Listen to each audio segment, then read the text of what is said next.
সংসদীয় আসন পুনর্বিন্যাসের প্রতিবাদ ও পুনর্বহালের দাবিতে ফরিদপুর, পাবনা ও বাগেরহাটে বিক্ষোভ হয়েছে। ফরিদপুরে ট্রেন আটকে অবরোধ পালন করেছেন মানুষ। পাবনায় রাস্তা আটকে পালিত হয়েছে হরতাল। বাগেরহাটে হয়েছে বিক্ষোভ ও অবস্থান কর্মসূচি। প্রতিনিধিদের পাঠানো তথ্য ছবিতে জানাচ্ছেন সিরাজুল মনির শুভ। সংসদীয় আসন পুনর্বিন্যাসের প্রতিবাদ ও দুটি ইউনিয়ন পুনর্বহালের দাবিতে ফরিদপুর জুড়ে অস্থিরতা। ভাঙায় তৃতীয় দফায় চলছে অবরোধ। দুটি মহাসড়ক ও রেলপথের অন্তত 10টি জায়গা আটকে রেখেছেন বিক্ষুব্ধরা।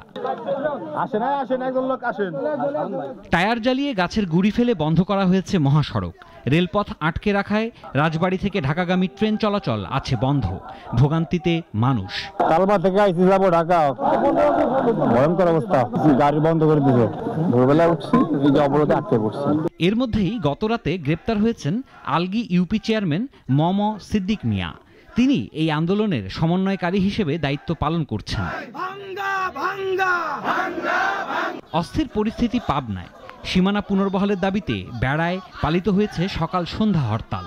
পাবনা ঢাকা মহাসড়কের C&B মোড়ে টায়ার জ্বালিয়ে অবরোধ করা হয়। পাবনা সদর মিনিস্টার না পেলে বেড়াতে স্বাধীনের পর থেকে মিনিস্টার আছে, এই আসনটা ভাগাভাগি কেন হবে? বাগেরহাটে নতুন কর্মসূচির প্রথম দিন সকালে মাঠে নামেন সর্বদলীয় সংগ্রাম কমিটির নেতাকর্মীরা। কোর্ট চত্বরের প্রধান ফটক, জেলা নির্বাচন অফিস সহ বিভিন্ন সরকারি কার্যালয়ে তালা ঝুলান তারা। ডিসি অফিস, নির্বাচন অফিস, আমরা ঘেরাওয়ের কর্মসূচি উপজেলা পর্যায়ে এবং জেলা পর্যায়ে আমাদের ঘেরাও কর্মসূচি পালন করা হবে। এছাড়া আগামী সোম থেকে বুধবার টানা 3 দিনের সকাল সন্ধ্যা হরতাল সফল করতে জেলা উপজেলায় বিভিন্ন গুরুত্বপূর্ণ স্থানে বিক্ষোভ মিছিল করেন নেতাকর্মীরা। সিরাজুল মনির শুভ, নাগরিক।